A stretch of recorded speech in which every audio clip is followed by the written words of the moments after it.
बर्रे सगीर के सुरों को बेताज बादशाह मोहम्मद रफ़ी साहब के नवासा, जो कि पाकिस्तान से हैं। इतना सुरीला गाते हैं कि मोहम्मद रफ़ी की झलक इनके गानों में से नज़र आती है। क्या हुआ तेरा वादा, वो कसम वो इरादा, क्या हुआ तेरा वादा। एहतशाम भाई, लोग मोहम्मद रफ़ी को सुनते थे और सरूर आता था। आप कब से गा रहे हो, कितनी उम्र से गा रहे हो? स्कूल एज के अंदर फर्स्ट क्लास में था, फर्स्ट स्टैंडर्ड में, तब से मैंने गाना स्टार्ट किया था। स्टेज पे लाइव परफॉर्मेंस की थी बैंड के साथ। अच्छा। 1000 के क्राउड के अंदर, और उसका मुझे म्यूज़िक का अवार्ड भी मिला था पढ़ाई के साथ साथ। तो तब से ही मेरा जर्नी स्टार्ट हो चुका था। अच्छे से अच्छा गाने की कोशिश करें, अपने गले को एक फॉर्म के अंदर लाएं और उसको प्रॉपर तरीके से आप परफॉर्म कर सके, ताकि आपको कैजुअली भी पता लगे कि एक आर्टिस्ट कैसे परफॉर्म करता है। और देन मैंने जब इसको प्रॉपर सुनना शुरू किया, और तब मुझे पता चले वो तो बहुत बड़ा, यानी कि एक समुंदर थे जिनका मैं एक नवासा, दूर से ही सही लेकिन एक ब्लड रिलेशन निकल आया। तो उनके बाद गाने वाला हमारे ख़ानदान में कोई भी नहीं सिवाय मेरे। आवाज़ मैं न दूंगा, आवाज़ मैं न दूंगा। सब्सक्राइब करें और बेल दबाएं ताकि कोई खबर रह न जाए। क्या हुआ तेरा वादा, वो कसम वो इरादा, भूलेगा दिल जिस दिन तुम्हें, वो दिन जिंदगी का आखिरी दिन होगा। क्या हुआ तेरा वादा। अस्सलाम वालेकुम नाज़रीन, मैं हूं काका रिपोर्टर, आप देख रहे हैं बोल न्यूज़। नाज़रीन, मेरे साथ आज मौजूद हैं बर्रे सगीर के सुरों को बेताज बादशाह मोहम्मद रफ़ी साहब के नवासा, जो कि पाकिस्तान से हैं। इतना सुरीला गाते हैं कि मोहम्मद रफ़ी की झलक इनके गानों में से नज़र आती है। आइए इनकी तरफ चलते हैं और जानते हैं कब से ये गा रहे हैं, नाना के पीछे पीछे चल रहे हैं। अस्सलाम वालेकुम। वालेकुम अस्सलाम। सर, कैसे हैं आप? अल्हम्दुलिल्लाह, आप बताएं। अपना नाम बताएं सबसे पहले। मोहम्मद एहतशाम। एहतशाम भाई, लोग मोहम्मद रफ़ी को सुनते थे और सरूर आता था। आप कब से गा रहे हो, कितनी उम्र से गा रहे हो? When I am 4 years old, school age के अंदर फर्स्ट क्लास में था, फर्स्ट स्टैंडर्ड में, तब से मैंने गाना स्टार्ट किया था। स्टेज पे लाइव परफॉर्मेंस की थी बैंड के साथ। अच्छा। 1000 के क्राउड के अंदर, और उसका मुझे म्यूज़िक का अवार्ड भी मिला था पढ़ाई के साथ साथ। तो तब से ही मेरा जर्नी स्टार्ट हो चुका था। अच्छा, तो कितने घंटे रियाज़ करते हैं? मैं तकरीबन ऑलमोस्ट 3 to 5 hours घंटा। अच्छा। मैं रोज़ का रियाज़ करता हूँ, डे एंड नाइट दोनों में। अच्छा, डे एंड नाइट दोनों करते हैं? जी, दोनों में। तो ये आपका गला इजाज़त देता है? क्योंकि आपकी सेहत मुझे थोड़ी सी कमज़ोर लग रही है। कैसे रियाज़ करते हैं? मैं निचले सुरों पे अबूर रखता हूँ। निचले ज़मीन पे लेट के? नहीं, बिल्कुल भी नहीं। कुछ लोग समझते हैं कि ज़मीन पे लेट के या फिर पता नहीं किस तरह से, लेकिन अगर आपके नीचे वाले सुर पक्के होंगे ना, रियाज बेसिकली निचले ही सुरों का होता है। अच्छा। तो ऊपर वाले आपके ऑटोमेटिकली ग्रिप हासिल करेंगे। इसमें ज़रूरी भी नहीं है कि अगर आप बहुत ज़्यादा हेल्दी हैं तब वो। तो अगर कोई नहीं है तो उसका ट्रिक यही है कि आप। अच्छा, रियाज से अगली स्टेज क्या होती है? इश्तियाक, असलम, क्या? नहीं, कोई नाम नहीं है इनका। इससे अगली स्टेज यही है कि आप बस अच्छे से अच्छा गाने की कोशिश करें, अपने गले को एक फॉर्म के अंदर लाएं और उसको प्रॉपर तरीके से आप परफॉर्म कर सके, ताकि आपको कैजुअली भी पता लगे कि एक आर्टिस्ट कैसे परफॉर्म करता है। और वर्किंग के टाइम पे भी पता चले, जब आप रिकॉर्ड करवा रहे हो तब भी आपको पता हो। मोहम्मद रफ़ी साहब, जो कि इंडिया में सारी उम्र उन्होंने गुजारी, वहीं पे उन्होंने अपना सर्व किया और आखिरी अयाम भी वहीं पे थे। पाकिस्तान बनने से पहले वो पाकिस्तान में थे, कब उधर गए? कोई थोड़ी सी हिस्ट्री बताएं मुझे। मेरी नानी के फर्स्ट कज़न है और मेरी वाला साहिबा के मामू हैं, उस लिहाज से मेरे नाना लगे दूर का रिश्ता है। अच्छा। ब्लड रिलेशन है। तो जब मेरी नानी और ये लोग अमृतसर पंजाब के पीछे से रहने वाले थे। अच्छा। तो वहाँ पे इन लोगों ने, यानी कि पार्टीशन वगैरह जब हुई, तो मोहम्मद रफ़ी साहब 1947 में वापस लाहौर आ चुके थे।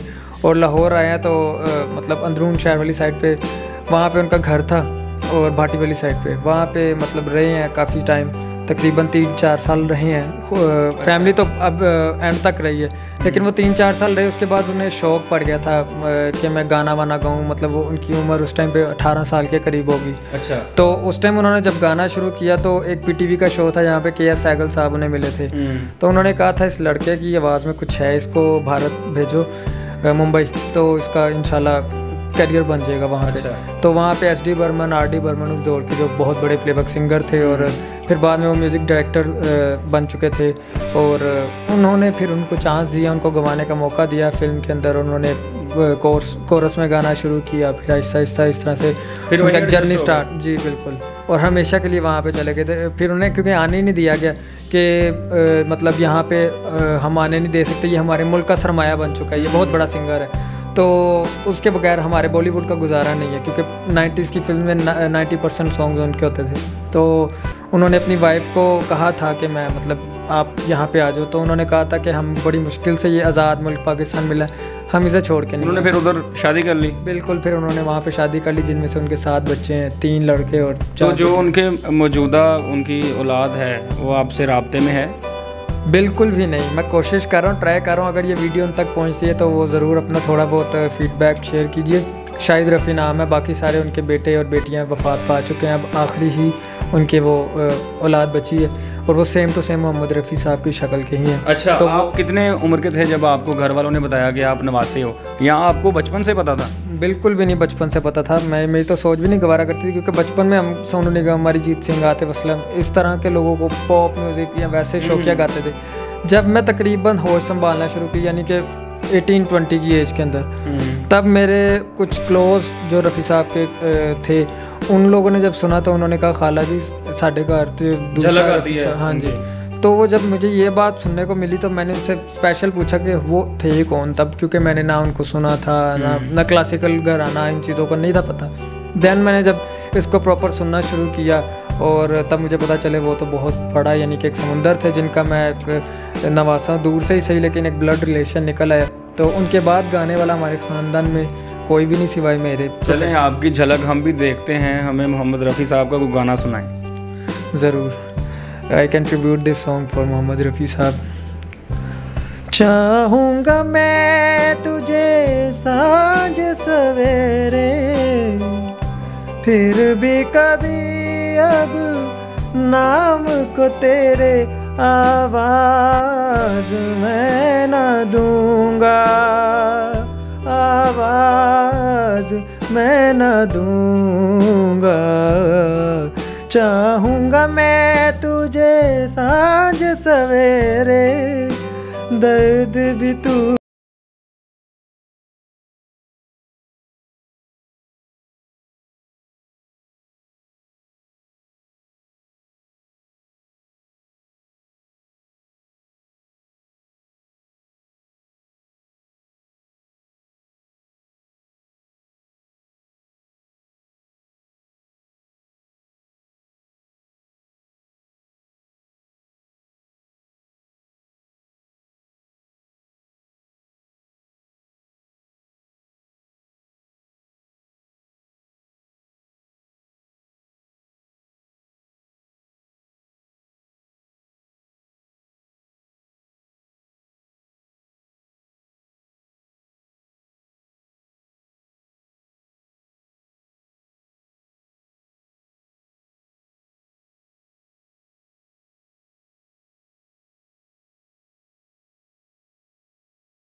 अच्छा, इतनी मुश्किल कंपोजिशन है, इसको कॉपी करना कितना मुश्किल है? इंतहाई मुश्किल है। मैं समझता हूँ कि मेरी लाइफ की सबसे मुश्किल कंपोजिशन जो मैंने अपनी लाइफ में देखी है। मैं रो पड़ा था जब ये गाना मैंने सुना था। तो तब मैंने 1-2 जगह देखी है, आपने लेने की कोशिश की है, आप थोड़ा थोड़ा पहुँचे हैं वहाँ पे, मगर बहुत मुश्किल है कॉपी करना। मैं बिल्कुल भी कॉपी तो नहीं, मैं कभी भी कहूँगा कि कर सकता हूँ। वो बहुत बड़ी एक हस्ती थे, लेजेंड थे, उन्होंने काफ़ी ज़्यादा मेहनत की है। तो अभी हम तो बच्चे हैं उनके आगे, ट्राई अप कर रहे हैं। तो जब मैंने ये गाना फर्स्ट टाइम सुना था, पहला गाना अपनी लाइफ में मोहम्मद रफ़ी साहब का यही सुना था। अच्छा, क्या हुआ तेरा वादा के बाद, तो ये ज़्यादा दिल को ट्रैक किया, और मैं काफ़ी ज़्यादा लाइक ना दिल मेरा हल्का होना शुरू हो गया कि मैंने उसी टाइम अल्लाह से दुआ मांगी कि अल्लाह पाक, शायद मैं तो इस तरह का अभी नहीं हूँ, लेकिन हो सके तो कुछ झलक या कुछ आवाज़ का कुछ जायका या कोई खुशबू या इस तरह की थोड़ी बहुत झलक शोहरत हो सके तो मुझे भी अता करना। आप मेहनत कर रहे हो, रियाज करते हो, कोशिश कर रहे हो, और उस घराने से हो जो सुरों का बादशाह हैं। आने वाले वक्त में कहाँ देखते हैं ख़ुद को? मोहम्मद रफ़ी एक पाकिस्तान में भी पैदा हो चुका है या मेहनत करके बन जाएगा? पैदा भी मैं इसको कुछ कह नहीं सकता कि इंशाल्लाह, हाँ ये कह सकता हूँ कि मेहनत करके ज़रूर, बाकी पैदा तो हुए हैं ज़रूर उनकी लेगेसी को आगे बढ़ाने के लिए कि इंशाल्लाह उन्हीं का नाम रोशन करेंगे। जितना बड़ा नाम है उसको उसी तरह से आगे लेके चलना है। पाकिस्तान और इंडिया और तमाम इंटरनेशनल कंट्रीज़ में उसी तरह से इस मुल्क का नाम रिप्रेजेंट। अगर इंडिया से आपसे रब्ता हो जाता है आपके दूसरे ख़ानदान से, वो आपको वहाँ बुलाते हैं, फिर चले जाएंगे यहाँ से? इंशाल्लाह ज़रूर, क्यों नहीं। फिर वापस आएंगे? हाँ वापस आऊँगा, ऐसा नहीं है कि रफ़ी साहब की तरह मतलब उधर का उधर रह गया या फिर वो जिसका पार्टीशन, वो टाइम और था, अब टाइम और है। अब तो जैसे आतिफ असलम भी काफ़ी बार गया है, राहत फ़तेह अली खान साहब, तो वो वापस आते जाते थे, तो इंशाल्लाह ज़रूर हम भी। अगर आप पाकिस्तान में रह के यहाँ पे एक नई चीज़ें सिंगिंग में, गायकी में लेके आए कि मोहम्मद रफ़ी जो पाकिस्तान में अपनी खिदमात दे रहे हैं, ऐसा महसूस हो पाकिस्तानियों को, तो फिर कैसा रहेगा? मैं ये भी चाहता हूँ, लेकिन यहाँ पे मसला ये कि प्लेटफॉर्म्स की कमी बहुत है। प्लेटफॉर्म्स होने चाहिए, और अगर तो हमें कॉक एक प्लेटफॉर्म देता है, कॉक स्टूडियो गाने का परफॉर्म करने का मौका देता है, नेस्कैफ़े देता है, वीलो साउंड देता है। मैं खुद क्योंकि इंडिपेंडेंट म्यूज़िक भी कर रहा हूँ, ये नहीं है कि सिर्फ रफ़ी साहब का नाम लेके मैं अपने आप को कोई ऐसा मीडिया स्टंट करके ऊपर आना चाह रहा हूँ, या कोई भी इस तरह का वाक़या कि जिस तरह लोग कहते हैं कि ये जवाद अहमद की बहन निकल आई, ये फ़लाँ का नवासा ये। लेकिन मेरा जो ऑर्गेनिक रिश्ता है वो मैंने सिर्फ ज़ाहिर करवाया है। इसका मतलब ये नहीं है कि सिर्फ मैं उनके रेफरेंस पे ही ऊपर आना चाह रहा हूँ। मेरी खुद की मेहनत भी है, और मैं खुद भी एक इंडिपेंडेंट आर्टिस्ट हूँ। ऑलरेडी अल्हम्दुलिल्लाह मेरे काफ़ी सॉन्ग्स आ चुके हैं। मेरा एक एल्बम बारिश की ख्वाब नाम का आ रहा है, जो पहले एक बारिश की बूंदे रिलीज़ भी हुआ था। उसके अलावा भी बहुत सारे एल्बम थे। तलहा लियाकत साहब हैं, जिन्होंने रिवर्ब स्टूडियो के CEO हैं, जिनके साथ मैंने काम किया और उनके स्टूडियो से रिकॉर्डिंग करवाई, और उन्होंने ही मुझे सिखाया क्लासिकल का काफ़ी कुछ। अच्छा एहतशाम भाई, आखिर में रफ़ी साहब का वो गाना तो सुनाएं, अकेले हैं चले आओ। बिल्कुल, जब मैं सैड होता हूँ तो यही उनका गाना सुनता हूँ और गाता रहता हूँ। अकेले हैं चले आओ जहाँ हो, कहाँ आवाज़ दे तुमको, कहाँ हो। अकेले हैं चले आओ जहाँ हो, तुम्हें हम ढूंढते हैं, हमें दिल ढूंढता है। तुम्हें हम ढूंढते हैं, हमें दिल ढूंढता है। न मरते हैं न जीते हैं, बताओ क्या करें हम। अकेले हैं चले आओ जहाँ हो, कहाँ आवाज़ दे तुमको, कहाँ हो। अकेले हैं चले आओ जहाँ हो। वाह वाह जी नाज़रीन, हमारे साथ मोहम्मद एहतशाम जो कि मोहम्मद रफ़ी साहब के नवासे हैं, ये मौजूद थे। पाकिस्तान से हैं, लाहौर से हैं। मोहम्मद रफ़ी साहब जो कि इंडिया चले गए थे, उनकी फ़ैमिली के साथ ये रब्ता करने की कोशिश में हैं। इस प्रोग्राम की वजह से अगर इनसे रब्ता हो पाता है, ये मेहनत से नाम रोशन करना चाहते हैं पाकिस्तान में। एक और मोहम्मद रफ़ी आने वाले वक्त में हमें देखने को मिलेगा, अगर ये ऐसे ही लगन से, मेहनत से अपना गाना कंटिन्यू रखते हैं। अगली वीडियो में नए टॉपिक के साथ मुलाकात होती है। अल्लाह हाफ़िज़।